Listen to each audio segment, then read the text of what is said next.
Hello everybody, good night. I know it's like late at night, it's probably like midnight. I'm actually in the bed. I was going to bed, that's why I have my bonnet and stuff on.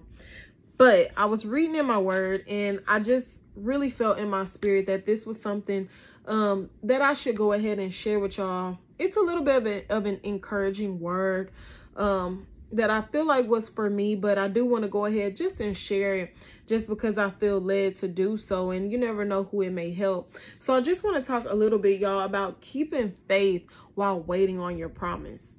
So for me personally, I'm waiting on something, like for sure one thing, a couple things, but for sure one thing that I know God has promised me. He has definitely confirmed it for me, like confirmed that it's gonna happen. I believe it's to happen, but it's been a while, and I know that a lot of us go through where you're waiting on something that God has promised you, and like time and time goes by and it just seems like, well, man, God, did you forget about me? Or like what is it? Did I do something wrong? Is it not gonna happen for me anymore? But reading this, I definitely got some encouragement, and he really just taught me a couple lessons about keeping your faith, while you're waiting to receive your promise. So as y'all know, I said in my last video that I posted that Holy Spirit just had led me to restart my reading of the Bible from the beginning again. So now I'm in Matthew. I've been reading in Matthew, and I noticed that throughout Matthew, there are a lot of instances where it's referring like back to the prophecies of the prophets in the Old Testament. So, I just thought that was not strange, but interesting. It was really interesting to see that. So one of the things that, I asked the Lord, because I was reading and Jesus tells Peter, he tells Judas, he tells Peter, you're going to deny me 3 times. He tells Judas, you're going to basically turn me in, you're going to betray me. And they adamantly go against it. They don't believe that it's possible, but it still happens. So once I got to Matthew 26, in like around verse 47, Judas betrays Jesus and Jesus is arrested. So I actually asked the Holy Spirit, Lord, why, if they knew, like if Jesus had already gave them the prophecy, why then would they like still do it? Like, why, why wouldn't they change their behavior? Why wouldn't they change their mind? Like, why wouldn't they do something different? So I read that, and then I actually got right like a couple verses down, and I was reading Matthew 26 verse 52, and I actually got basically an answer for that. So when I was reading it, it says, but Jesus said to him, put your sword in its place, for all who take the sword will perish. So what's happening right now is Jesus is being arrested.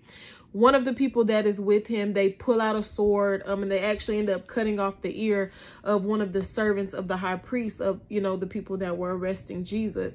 So Jesus is telling them, put your sword in its place, for all who take the sword will perish by the sword. When I read that, the first time I read it, I just kept going, and then I got the revelation of the last part. But when I reread this, like literally just 10 minutes ago, Holy Spirit says, I heard the Holy Spirit say, even, we're rushing. We rush our process toward our promise. And even though the promise was like in arm's reach at this point, there were still lessons to be learned. Jesus still was teaching lessons literally as he's being arrested to be crucified. So throughout our journey, every day that we wait, every month that we wait, every year that we wait, there is still things that we are needing to be taught. Like there's still things that we have to go through, that we have to learn, that we have, that we have to realize and get revelation on before we can receive our promise. It almost makes me think about the prodigal son when he I ain't gonna say he asked. I mean, he kind of asked, but he demanded that his father give him his inheritance early. And then he ends up blowing all the money. Famine comes and he's poor because he already got his promise early, but he wasn't ready for it. And God says that sometimes if we received our promise when we really wanted it, we wouldn't be able to fully use it. It's almost like you have a baby and we say, oh, I'm ready for this baby to be here. I'm ready for this baby to be here. If you have your baby at 6 months, it's not going to be, you know, how God intended it to be if you waited your 9 months, basically, is what I got from that. So I kept reading. And then verse 53 says, do you think that I can now, you know what, I'm going to actually read the New Living Translation because I think it's easier to understand. So Matthew 26 verse 53, do you think I cannot call on my Father and he will at once put at my disposal more than 12 legions of angels? But how then would the scriptures be fulfilled that say it must happen this way? Okay. So when Jesus said, but how then would the scriptures be fulfilled that say it must happen this way? When I read that, I instantly realized the level of faith that Jesus had. So when I had been reading before this point, like literally a couple verses. So verse 36. So Matthew 26 verse 36. It's talking about where Jesus takes his disciples and he tells them, sit here while I go over there and pray. And it says that Jesus began to be sorrowful and deeply distressed. And he says to his disciples, my soul is exceedingly sorrowful, even to death. Stay here and watch with me. It then says he went a little further and fell on his face and prayed, saying, oh, my Father, if it is possible, let this cup pass from me. Nevertheless, not as I will, but as you will. So the fact that Jesus was asking God to take this burden from him showed me that, one, Jesus had been walking off pure faith. Like Jesus had been going off pure faith in the fact that this let me know he didn't know exactly what was going to happen. He didn't know. I don't think Jesus knew exactly how powerful his promise was. I don't think he knew exactly how powerful what God had in store for him was. I don't think he knew it had to. I think he knew it had to play out this way because it said he had predicted his death already 3 times. But the fact that he had emotion, he was human, I don't think he truly knew everything that was going to happen. And there's another verse that made me also second this. But really, it really showed me that Jesus had been walking in pure faith this entire time. So then it made me kind of just want to look up the word faith. Now, faith, you know, of course, we know in Hebrews 11:1, it tells us that faith is the substance of things hoped for and the evidence of things not seen. So Jesus first had been walking purely off the scriptures, teaching out of the scriptures, reading the prophecy of the scriptures, and God gave him the knowledge to understand what it was saying. So he's working directly in Hebrews 11:1, you know, the evidence of things not seen. So that is his faith. Also, I looked up the actual word faith in my Greek dictionary. It says the obligation of loyalty or fidelity to a person, promise, or engagement. Jesus showed nothing but loyalty to the promise, okay? What's also interesting, also it says to a person, God, of course. So he showed nothing. Faith is the obligation. So Jesus definitely was obligated to be loyal to the promise. Now, when I looked up the word promise, one of the definitions was covenant. Now, as we read all through the Bible, we know just how much of a covenant keeping God the Lord is. So that lets me know right there that when he makes you a promise, he's then coming into covenant with you. When he's coming into covenant, that covenant cannot be broken. What God promises you has to come to pass. I think as long as we continue to walk with him, the promise is going to come to pass. It also made me go to John 1. John 1 says that in the beginning was the Word, and the Word was with God, and the Word was God. In this verse where it says, how then could the scriptures be fulfilled that it must happen thus? Jesus is putting his faith in the scriptures, which is the written word. He's putting his faith in the word. So Jesus is putting his faith in God because the word is God. And that's what John 1 is telling us. So all these scriptures just started tying together for me and just making so much sense. So then I kept reading and I actually got to, let's see, Matthew 27 verse 45, which is when Jesus dies on the cross. Now, this was the second instance that showed me that Jesus, I don't think Jesus was fully aware of the magnitude of the promise. Because as he's on the cross, he's dying. He says, my God, why have you forsaken me?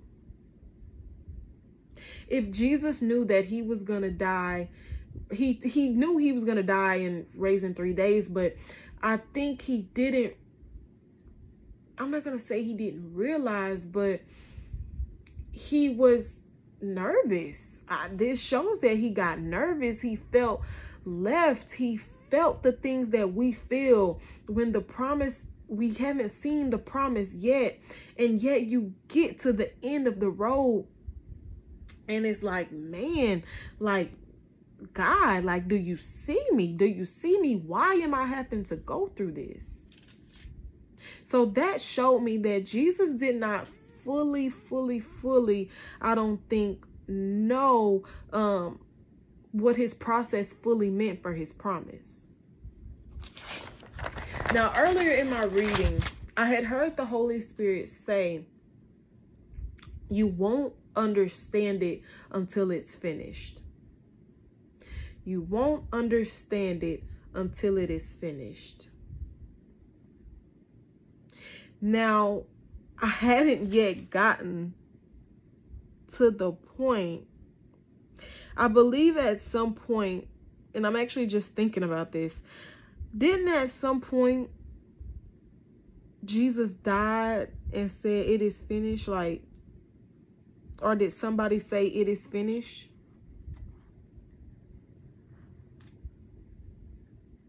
I don't see it, so maybe not. I know at some point somebody said it is finished. I don't think that must not be in Matthew. I'm gonna look that part up. Give me a second. So y'all, literally this is a revelation right here, because this is literally just coming to me, like literally way before, like Jesus said, you won't understand it until it is finished. And I looked it up, and it's John 19. It starts, let's say, John 19 verse 30. So when Jesus had received the sour wine, he said, it is finished. And bowing his head, he gave up his spirit. Jesus. Ooh, I got goosebumps. Okay. Thank you, Holy Spirit. Like, y'all, that's wild. Like, that's a whole revelation I just got. So, yeah, because I didn't really understand. I kind of got what he was saying, but for that to be tied in to literally what I'm reading about, Jesus dying on the cross, man, okay. So, man, I got goosebumps. Okay. So, after that, And y'all, that's crazy, because the next thing I was going to read was Matthew 28 verse 18. And it says, and Jesus came and spoke to them, saying, all authority has been given to me in heaven and on earth. I think that is when Jesus truly knew what the promise was. I think at this point is when Jesus truly understood. So that's why the Lord said to me, you will understand. You won't understand until it is finished.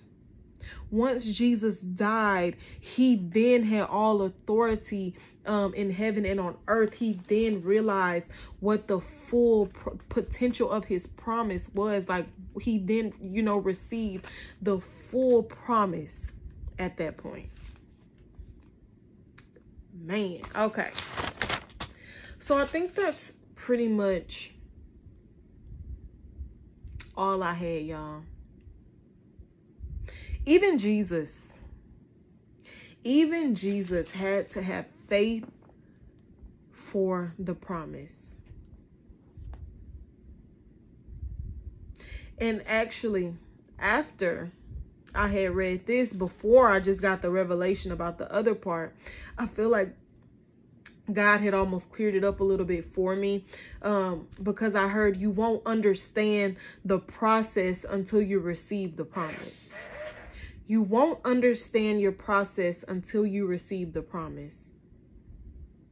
So there's a reason that we're waiting. Don't get discouraged.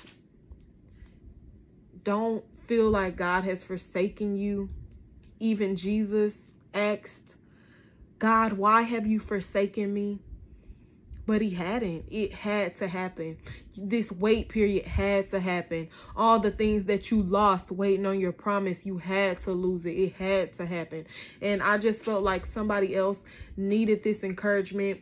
When God makes a promise, he's gonna see it through, because promise is covenant, and God is a covenant keeping God. I think that's pretty much all I got, y'all. Because I done shook my, like, not me, but Jesus done shook me again, like literally, because I hadn't even got that revelation like until just now. So yeah, I think that's pretty much all I had to say, y'all. Let's keep the faith. I'm keeping the faith for my promise. Keep the faith for your promise. Yeah, I think that's pretty much, let me make sure I'm not missing anything, but I think that's pretty much it.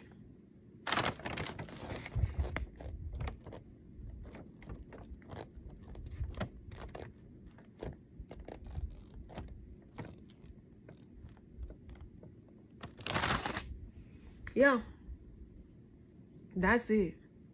You won't understand the process until you receive the promise. The promise is coming, y'all. I feel like it's harvest season. It is harvest season. All the seeds that we have sown. I know I've been trying to sow good seed. So all the seed that we've been sowing, it is harvest season. The promise is coming. Keep the faith. Keep your head up. I love y'all to life. And I'll be back later. Bye.